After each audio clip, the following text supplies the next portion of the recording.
last 5 years under the exemplary leadership of Clarence Hightower. And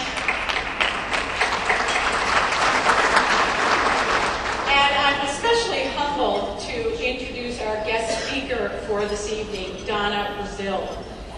Ms. Brazile has been described as one of the most influential African-American women in modern American political life. Yeah, it sounds good. It sounds good, but I don't know that that's quite right. Because I think she is one of the most influential persons, period, in modern American political life. She is a brilliant political strategist and a veteran of numerous political campaigns. And by veteran, I mean at the tender age of 9, she campaigned for a local politician who had promised to build a neighborhood playground. Fortunately, she was successful in that campaign, and she went on to work on many other bigger campaigns with much more at stake. In fact, Ms. Brazile has worked on every single presidential election in a campaign since 1984. When she was 10.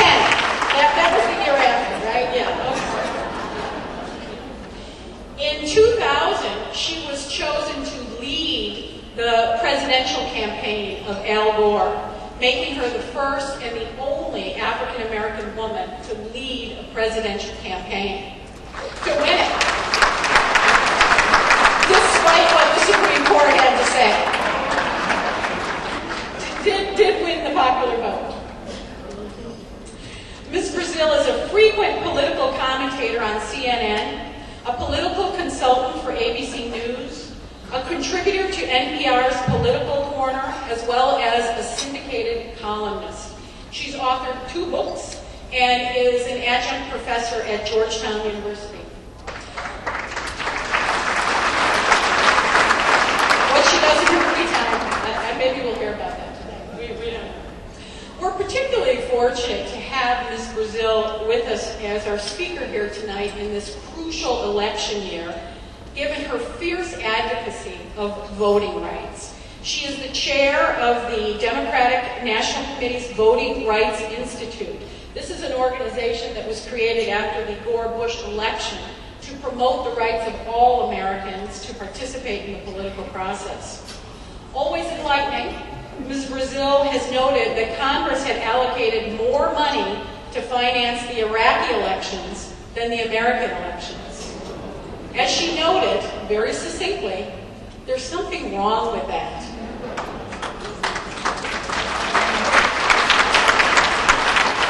So please join me in welcoming our keynote speaker for this evening, the accomplished, the dynamic, Ms. Donna Brazile.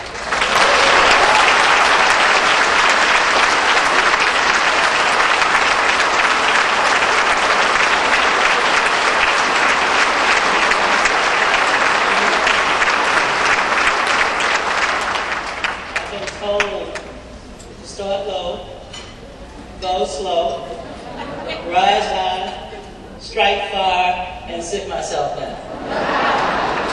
All within 15 minutes. Don't worry. First of all, let me thank you for your gracious introduction. I'm not accustomed to hearing some good words. I guess I'm not on cable TV tonight. I actually took the night off last night because I said in honor of Pope, His Holiness Pope Benedict XVI, I was going to shut my mouth up one night.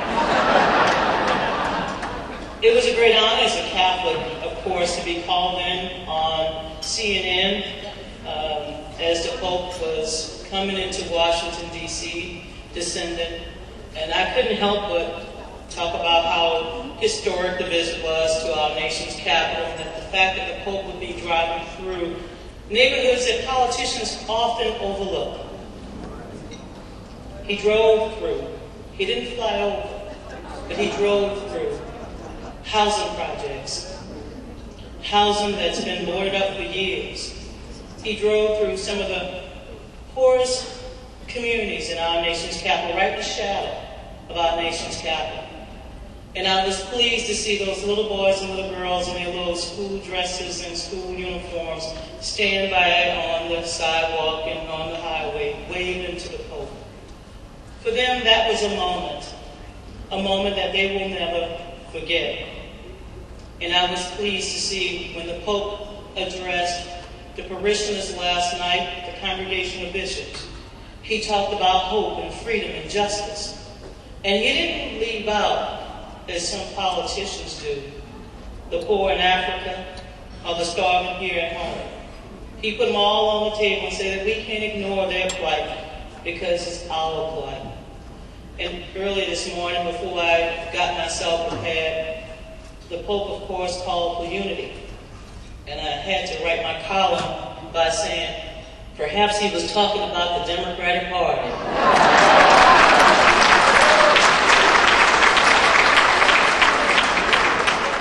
Now, I don't know who actually thought of bringing me to Minnesota, but I just want to let Congressman Ellison know that this is my 5th trip this year.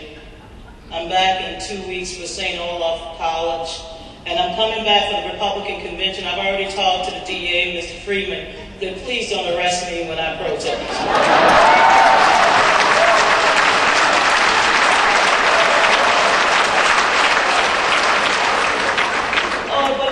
In jail, I will cook for everybody. We're going to have jambalaya and etouffee.